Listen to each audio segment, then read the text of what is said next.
It started as just another morning, a crisp February day.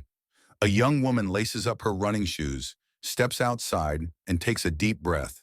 The air is cool, the trail familiar. She's done this run 100 times before, but today, someone is watching her. She checks her phone, one last message sent, one last post, and then she vanishes. By noon, her friends are texting. By 2 p.m., they're calling. By 4:23 p.m., police find her. The crime scene is horrifying, evidence of a struggle, bruises, signs that she fought hard. But against what? Against who? At first, the police are puzzled. There's no robbery, no clear motive. It almost feels random. But then, one piece of evidence changes everything. A suspect emerges, a man with a troubled past, a man who was never supposed to be here. As investigators dig deeper, a chilling question arises. Had she been watched, stalked, hunted? Then, an even more terrifying thought, was this the first time, or just the first time someone fought back? Because this man, he has a history. And suddenly this wasn't just a murder case anymore.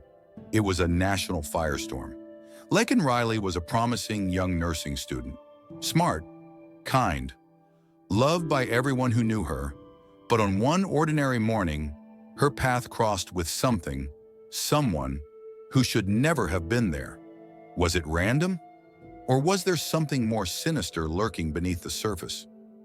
In the next hour, we'll uncover the dark truth behind the man accused of taking her life, his past, his movements, and the chilling details of LAKEN's final moments. But first, let's go back, before the headlines, before the tragedy, to the person behind the name. Who was LAKEN Riley? Before the headlines, before the tragedy, before the questions of how and why, there was just LAKEN. She wasn't just another news story. She wasn't just a victim. She was a daughter, a sister, a friend, a young woman with dreams. Dreams that should have led her to a future she built for herself. Instead, they were cut short in a way no one could have imagined. LAKEN Hope. Riley was born in Georgia, a Southern girl through and through, the kind of young woman who made an impression on everyone she met. Her parents, Brian and Lisa Riley, poured everything into their daughter. Brian, a hardworking provider. Lisa, a devoted mother. Together, they raised their children in a home filled with love, faith, and unwavering support. From an early age, LAKEN had a spark.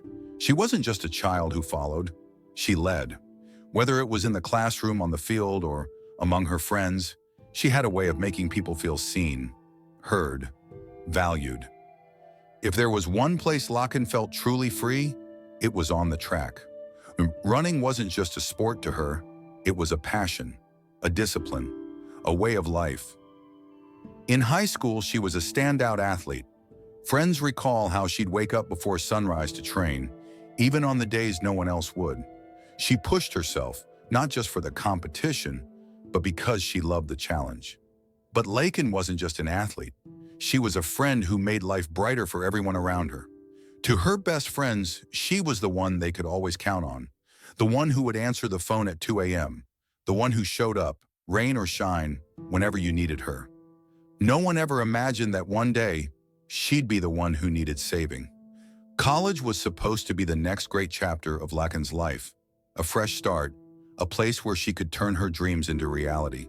She chose nursing, her heart set on helping others. It was a calling she felt deep inside her bones. She wanted to make a difference, and she was excelling. But beyond the books and the clinicals, LAKEN was just like any other 22-year-old. She loved country music, coffee shops, and late-night study sessions with friends. Her last social media post? A simple selfie, smiling, with no idea what was coming. February 22nd, 2024, the last day of LAKEN Riley's life. She woke up early, just like any other day.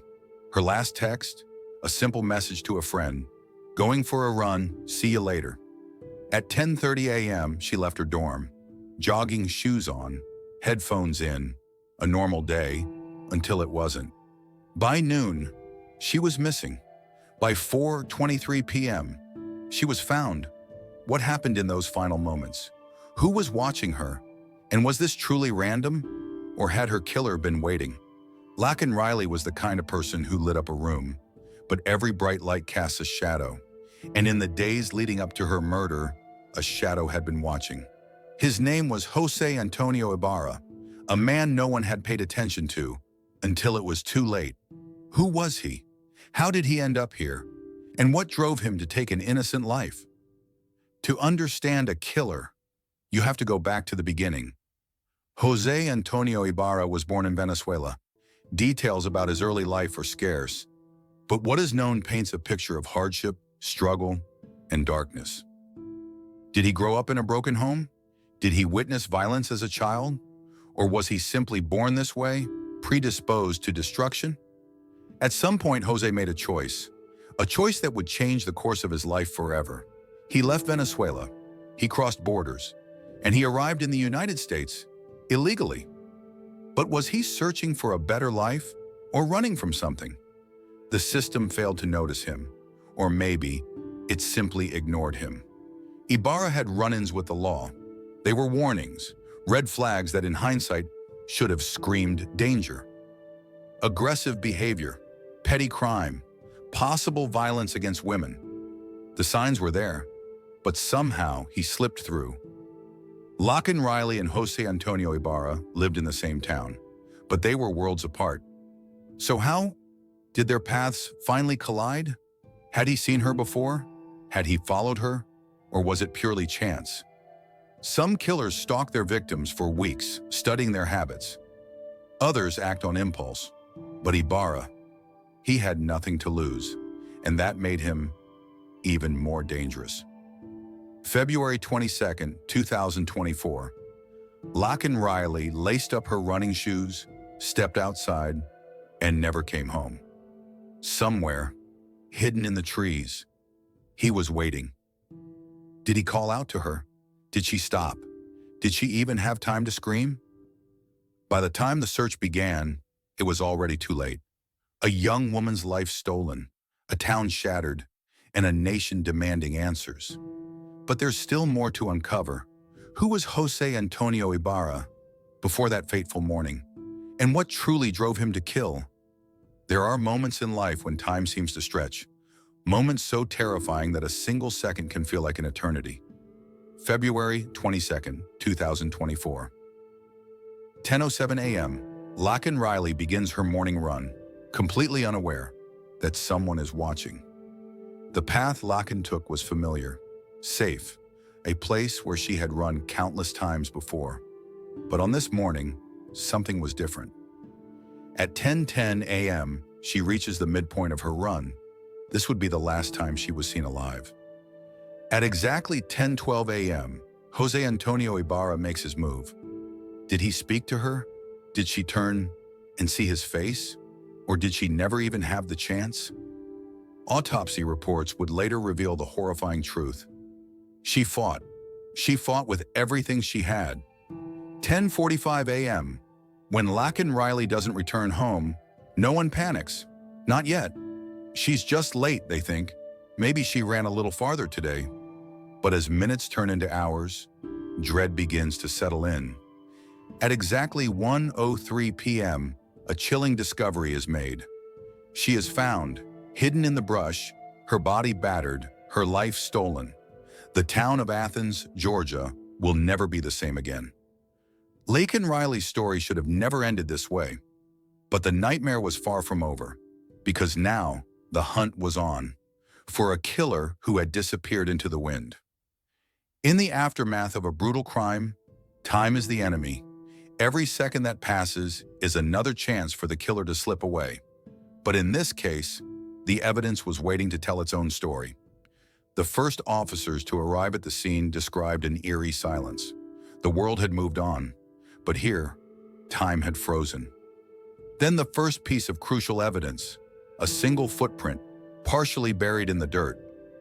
But that was only the beginning. Investigators soon uncovered a chilling trail, a sequence of disturbed leaves, scuff marks, and something else. Inside the forensic lab, specialists worked tirelessly. They had one question: who left behind the DNA? It didn't take long.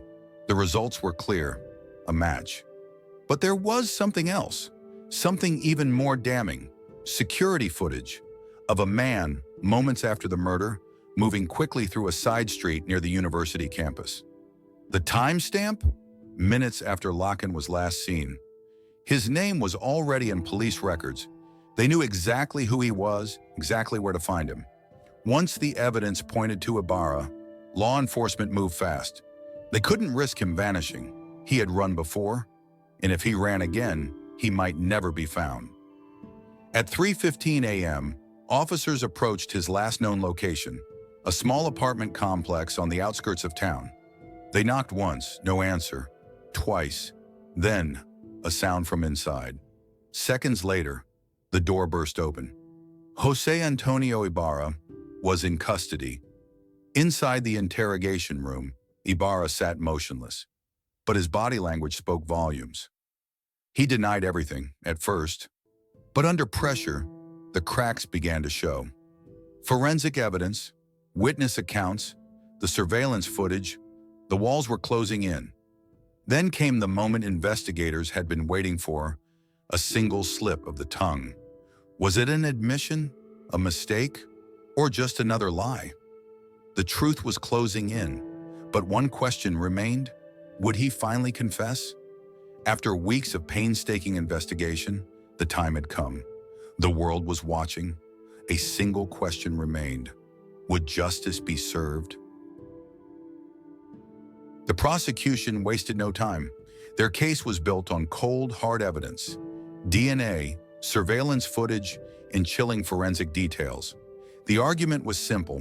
Jose Antonio Ibarra had the motive, the means, and the opportunity. But the defense had a different story to tell. They painted Ibarra as a man with a troubled past, a difficult life, someone who had been misunderstood. They questioned the integrity of the evidence. They argued that the prosecution had rushed to judgment. But could they convince a jury? Then came the moment that silenced the courtroom, the voices of those who loved Laken Riley the most.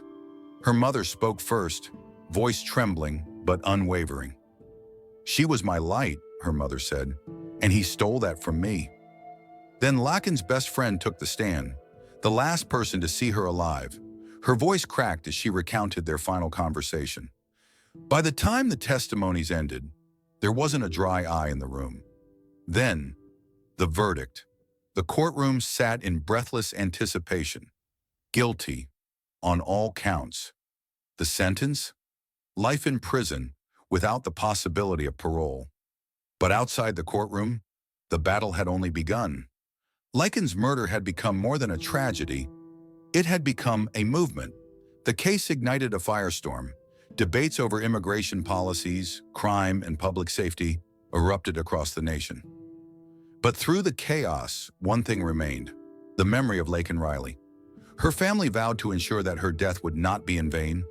Her story was not just about loss, it was about change, about resilience, about justice. And as long as people remember her name, her light will never fade.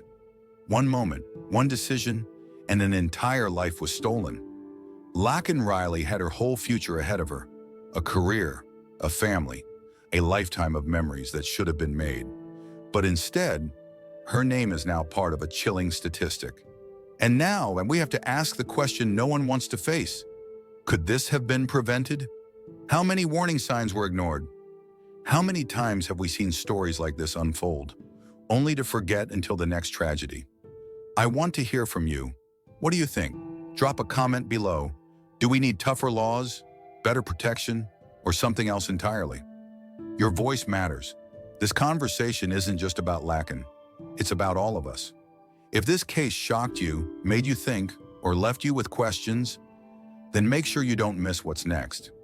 Hit that like button, because the more people who see this, the more voices we bring to the conversation. And if you haven't already, subscribe and turn on notifications, because the next case we're covering, it's even more shocking. And if you thought this case was shocking, wait until you hear about what happened here.